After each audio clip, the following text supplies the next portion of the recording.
Lettre de Vincent à sa mère, Louisa. Paris, le mercredi 5 décembre 1956. Ma chère maman, je suis bien arrivé à Paris. Je suis tellement heureux de passer Noël avec tante Alice.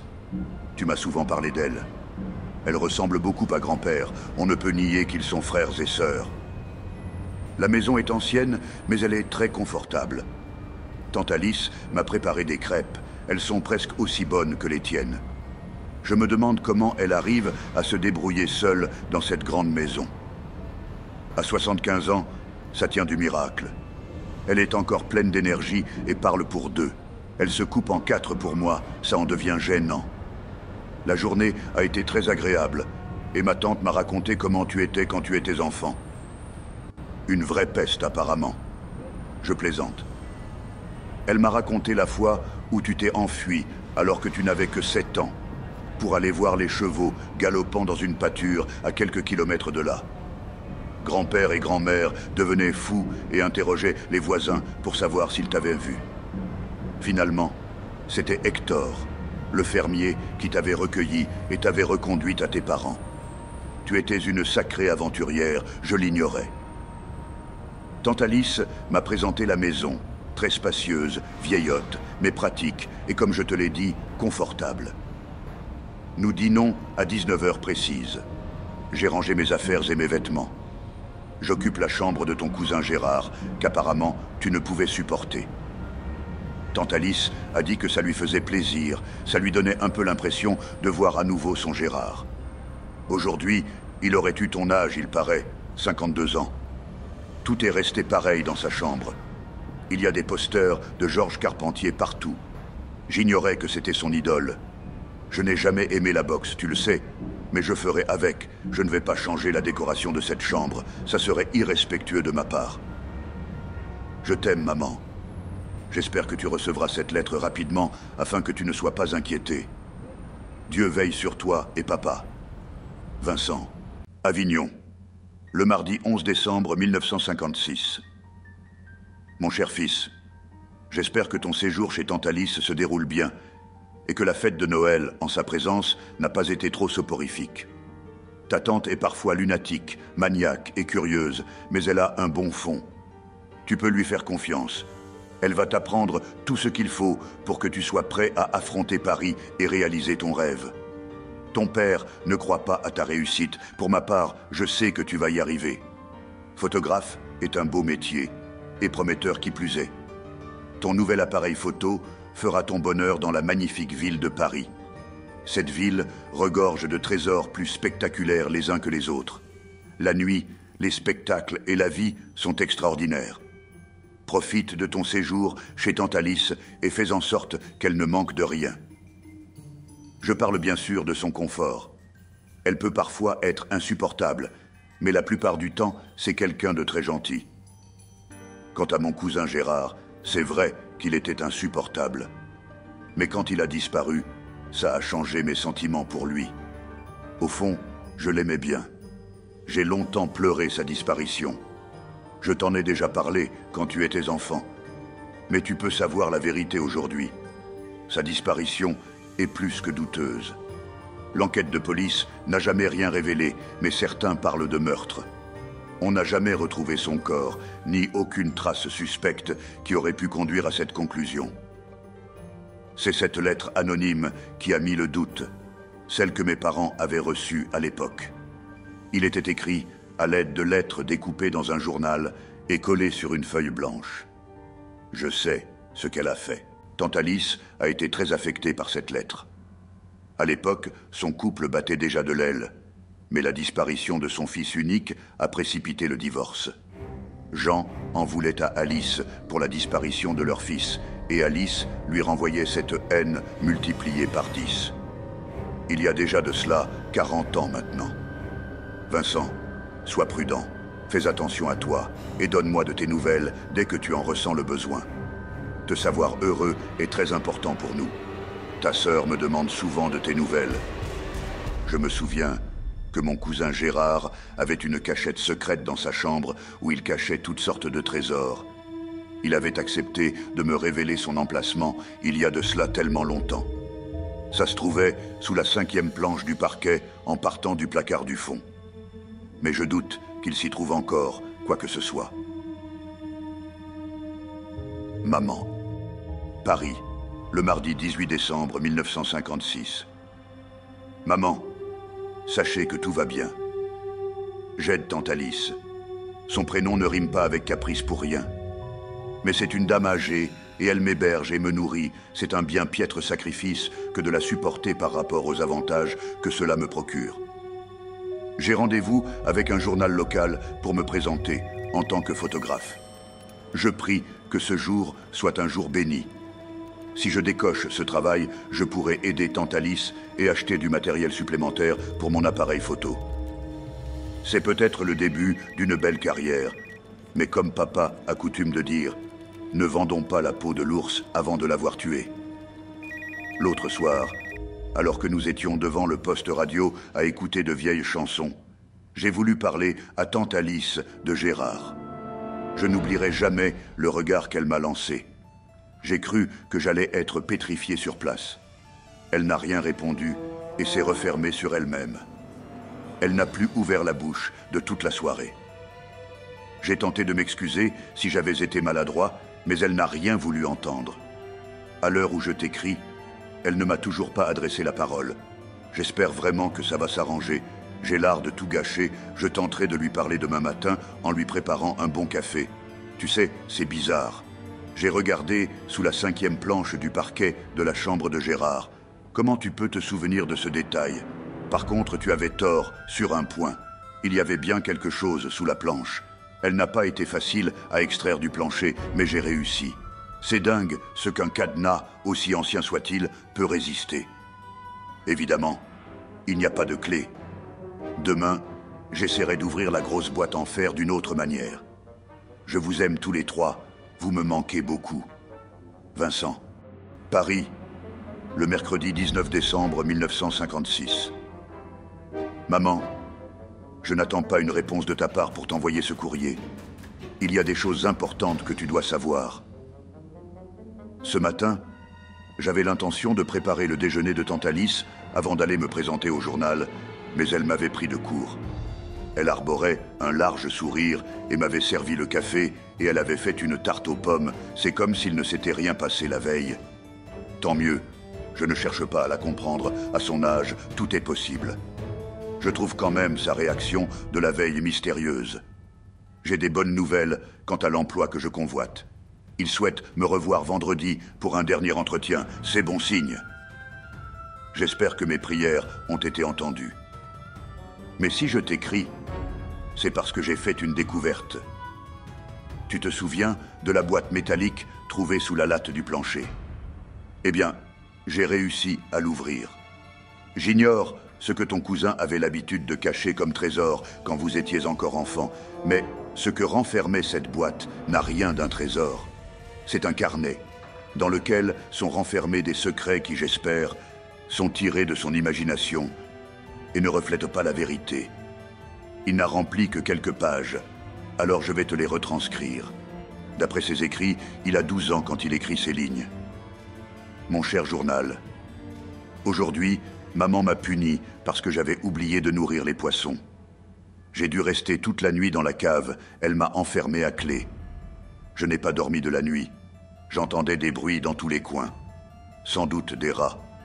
J'avais peur qu'ils ne me mordent. C'est la 3e fois en une semaine qu'elle m'oblige à rester à la cave. Elle attend toujours que papa soit en déplacement pour le faire. Je pense qu'il ne serait pas d'accord avec elle. Heureusement que nous sommes en congé, car si j'avais dû me présenter en classe avec cette mine affreuse, ils se seraient tous moqués de moi. J'ai l'impression que maman invente des excuses pour me punir. Ces punitions sont de pires en pires. Mais les dernières sont toujours les mêmes, passer la nuit dans cette cave horrible. Cette nuit, les bruits que j'ai entendus ne ressemblaient pas à des rats. On aurait dit que quelqu'un chuchotait dans un coin, mais il faisait presque complètement noir et je ne voyais rien. J'ai cru voir à un moment des yeux briller et j'ai failli hurler. J'étais paralysé par la peur. Puis, les bruits ont cessé et j'ai attendu la levée de la punition pendant une éternité. Voilà, maman. C'était la première page de son journal intime. Je te retranscrirai la suite plus tard. Tante Alice m'appelle. Je t'avoue qu'après avoir lu ça, je la vois autrement. Vincent, toute cette histoire m'inquiète. Il y a des choses que tu dois savoir concernant la disparition de Gérard, mon cousin. L'affaire est très étrange. En effet, sa disparition est inexpliquée. Il a été question d'enlèvement, tante Alice était effondrée, mais mon oncle Jean pressentait quelque chose. Pour lui, son épouse était responsable de cette disparition. Quand mes parents ont reçu cette lettre anonyme, les doutes se sont confirmés quant à l'implication de tante Alice dans la disparition de Gérard, et mon oncle s'est séparé d'elle. Il doutait de sa sincérité. Tante Alice l'a haï pour ça. Elle souffrait énormément de la disparition de son fils qu'elle adorait, leur fils unique, qui plus est. La police n'a jamais retrouvé l'auteur de cette lettre anonyme qui disait « Je sais ce qu'elle a fait ». Elle, ça pouvait être n'importe qui. J'ai toujours pensé que tante Alice n'avait rien à voir dans cette histoire, mais quand j'ai lu les quelques lignes du journal intime de Gérard dans ta dernière lettre, je ne sais plus où j'en suis. Cette histoire remonte à très longtemps. S'il te plaît, mon chéri, sois prudent. Demain, ton père a décidé d'aller rendre visite à tante Sophie. Il sait pourtant que je ne m'entends pas du tout avec sa sœur. Si j'y vais, c'est à contre-cœur.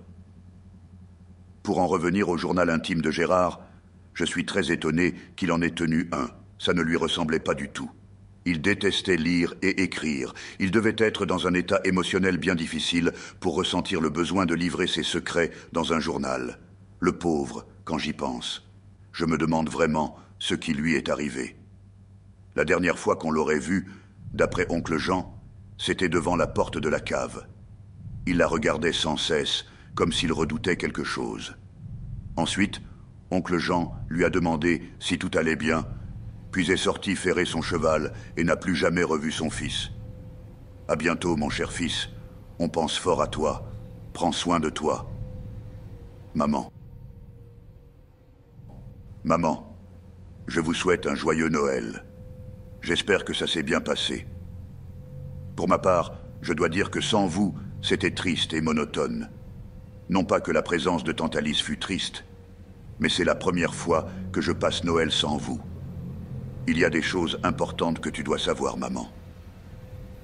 Après avoir lu les quelques pages du journal de Gérard, j'étais très curieux d'aller visiter cette cave. Je n'y avais pas encore mis les pieds, et quand j'ai faim avoir besoin d'un bocal de pommes de terre à tante Alice, elle a refusé catégoriquement que j'y mette les pieds. Son refus est certainement lié aux souvenirs peu glorieux qu'elle en a avec son fils. J'ai dû alors y aller en cachette, alors qu'elle prenait son bain. Quand je suis descendu, j'ai remarqué que la pièce semblait figée dans le temps.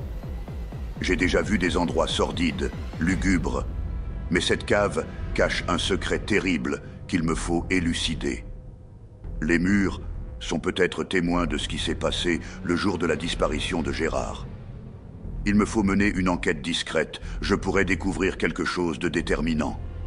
Je sais que tu es contre, mais je sens que je dois le faire. J'ai l'étrange sentiment que quelque chose d'horrible s'est joué dans l'enceinte de cette vieille maison, et je dois savoir quoi. Voici les 2 prochaines pages du journal intime de ton cousin. Il n'y a pas de date, malheureusement. On dirait qu'il s'empresse d'écrire avant qu'il lui arrive quelque chose. C'est étrange. Voici ce qu'il dit. Hier soir, maman a voulu me parler au salon. Elle avait un comportement étrange. Elle regardait dans le vide quand elle me parlait. Elle m'a dit que je devais dormir dans la cave sans devoir être puni, pour lui faire plaisir. Je lui ai répondu que j'avais très peur et que je préférais dormir dans ma chambre. Elle s'est alors tournée vers moi, m'a fixé des yeux, d'un regard mauvais et contrarié, et m'a dit que je n'avais pas le choix, que je devais le faire pour la bonne cause. Je lui ai alors expliqué que l'autre nuit, j'ai cru voir une silhouette dans l'obscurité de la nuit. Elle m'a affirmé que je ne devais pas en avoir peur. J'ai été surpris de constater qu'elle savait de quoi je parlais. Quelque chose d'horrible se cache là, en bas, et je ne veux plus jamais y aller. Si elle me force encore, j'en parlerai à papa. J'ai l'impression que maman commence à perdre la tête. Voilà ce que ça raconte, maman. Ce n'est vraiment pas rassurant. Tante Alice n'est pas du tout celle qu'on croit. Et je doute que Gérard ait un quelconque intérêt à mentir à son journal intime. Ses écrits ont l'air sincères, et je dois en savoir davantage par rapport au drame qui s'est joué ici, quitte à ne pas en dormir. J'ai quand même de bonnes nouvelles. Je commence un stage de 6 mois au journal. J'ai fait bonne impression vendredi passé. C'est magnifique. Ne t'inquiète pas pour moi. Fais un bisou à ma sœur et à papa pour moi. Je vous aime. Maman, je m'empresse de t'écrire et j'espère vraiment que mon courrier arrivera rapidement. Tante Alice m'a fait peur. Ce soir, alors que nous regardions un film, elle m'a soudain demandé si je serais tenté par une expérience. J'ai d'abord été surpris par sa question. Elle a enchaîné en me proposant de passer une nuit à la cave. Mon sang n'a fait qu'un tour. Elle ignore bien entendu que j'ai pris connaissance du journal intime de Gérard. Peut-être aussi qu'elle ignore qu'il en a tenu un. Mais en tout cas, sa proposition m'a terrifié. Tout a soudain été plus clair dans ma tête. Ce que disait le journal était vrai. Gérard a connu l'horreur pendant son enfance. Dieu seul sait ce qui lui est arrivé. Et aujourd'hui, ce soir, j'ai eu le sentiment terrible que cette histoire voulait se reproduire avec moi. Quand elle m'a posé cette question, je n'ai pas su quoi répondre. J'étais estomaqué. Il fallait pourtant que je réagisse, de peur qu'elle ne se doute que je sois au courant du passé sordide de cette demeure. J'ai alors pris ça à la rigolade, et je lui ai répondu que c'était une bien drôle d'idée. Elle m'a répondu que, en effet, c'était étrange comme question. Elle a ri quelques secondes, puis s'est arrêtée d'un seul coup, et son regard est devenu vide et méchant. J'ai vraiment eu peur. Ma voix intérieure me conseille de partir de cet endroit, en vitesse, mais la raison me pousse à rester. Je vais sans doute être engagé par un journal local en tant que photographe et qui sait, journaliste, et un bel avenir se profile, mais en même temps, tante Alice me fait très peur. Elle cache quelque chose, c'est certain. Et la raison supplémentaire qui me pousse à rester, c'est que je dois savoir ce qui est arrivé à ton cousin. Au revoir, maman. Mon cher fils, sois prudent. Tout ça commence à me faire peur. Je savais que tante Alice était parfois bizarre, mais j'ignorais qu'elle pouvait être dangereuse. Son comportement témoigne d'une démence prononcée. Si tu sens que la situation dérape, s'il te plaît, reviens au prochain train. Je ne voudrais pas qu'il t'arrive quelque chose. On peut te trouver un logement afin que tu restes à Paris pour ton futur travail s'il le faut. Mais je n'aime pas te savoir dans cette maison avec une femme qui est peut-être responsable de la disparition de son propre fils. Le ton employé dans tes lettres est alarmant. Je sens ta peur à travers les mots et ça ne te ressemble pas. J'en ai parlé à ton père et nous sommes tous les deux d'accord pour que tu reviennes. On ne sait jamais de quoi cette vieille femme est capable. Après tout, n'oublie pas que papy et mamie avaient reçu une lettre anonyme. Le message était peut-être censé nous prévenir de tante Alice. J'ai feuilleté quelques albums photos et je suis tombé sur une image saisissante. On y voit tante Alice, oncle Jean et mon cousin, Gérard, au milieu d'eux. Je ne sais pourquoi, mais j'ai été attiré par un détail qui m'a soudain terrifié. Gérard, à l'époque âgé de 12 ans, portait des marques de liens serrés au poignet. Des traces profondes qui font penser qu'il avait longtemps été attaché. Avec ce que contient son journal intime, j'ai l'intime conviction qu'il disait vrai. Tante Alice l'a probablement séquestré à la cave, pour une raison que j'ignore encore. Mon chéri, je t'en supplie, méfie-toi d'elle. Je pense qu'elle est capable de tout et qu'elle cache un lourd secret. Elle est peut-être prête à tout pour assouvir ses projets les plus sombres et les plus horrifiques. Écris-moi dès que tu peux pour me donner de tes nouvelles, et s'il te plaît, n'essaie pas de jouer au détective pour impressionner je ne sais quel journal local et assurer ainsi ta place. On ne sait pas de quoi elle est capable, même si elle a l'air vieille et fatiguée, il faut se méfier de l'eau qui dort. Maman, je ne sais pas si tu recevras ce courrier. J'ignore si j'aurai encore la possibilité de l'envoyer. Il s'est passé quelque chose de très grave cette nuit. Je me suis réveillé dans la cave, attaché par les mains et les pieds, en pyjama. Je pensais faire un cauchemar. Il faisait froid et humide. J'avais du mal à le croire, mais cette vieille folle est finalement passée à l'acte. Je ne sais par quel moyen elle a réussi à me descendre dans cet endroit horrible et me ligoter solidement. Je ne l'imagine pas responsable de ce méfait, seul. Quelqu'un a dû l'aider. Je ne suis pas lourd, mais bien assez pour qu'elle puisse être capable de me traîner jusque dans la cave pendant mon sommeil. Une chose est sûre, elle m'a drogué. Elle a dû mettre quelque chose dans le thé. Il m'a semblé d'ailleurs qu'il avait un goût bizarre. Je comprends maintenant pourquoi.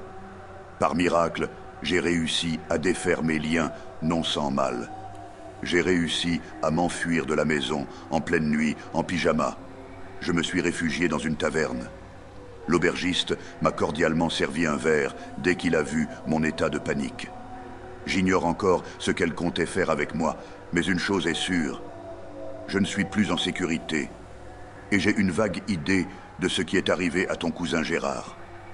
Le pauvre enfant a sûrement été victime de je ne sais quelles horreurs. Quelque chose me terrifie dans ton dernier courrier. Tu as parlé des traces de liens sur les poignets de Gérard, ce qui veut dire qu'oncle Jean était au courant que tante Alice avait perdu la tête et s'adonnait à des rituels diaboliques avec leur fils. Je ne peux qu'en conclure qu'il en avait peur, sans quoi il aurait fait en sorte que tout ça s'arrête. Cette maison infernale cache quelque chose de satanique, maman. Ma curiosité s'est évanouie dès lors que je me suis retrouvé attaché à ces tuyaux dans la cave, dans un coin du mur. Je dois te dire qu'au moment où j'ai pu me détacher, j'ai clairement entendu un grondement sinistre s'élever dans l'obscurité. Je n'ai jamais ressenti une telle peur de toute ma vie. Je repense au pauvre Gérard, à 12 ans, ligoté dans cet horrible endroit, seul et horrifié, entendant ces grognements terrifiants, à l'heure où j'écris ce mot, la nuit touche à sa fin. L'aubergiste m'a proposé de dormir dans l'une des chambres d'hôtes, j'ai accepté volontiers. Je ne veux plus retourner dans cette maison du diable. Quelque chose de démoniaque s'y cache, et j'ai l'impression que tante Alice est de connivence avec cette chose qui hante sa cave. S'il te plaît, préviens papa que je ne peux plus rester ici, je suis en danger, et dis-lui que si je reviens, c'est pour ma survie, et non pas parce que j'abandonne mes projets. Je t'aime, maman. J'espère vous revoir très vite. Vincent.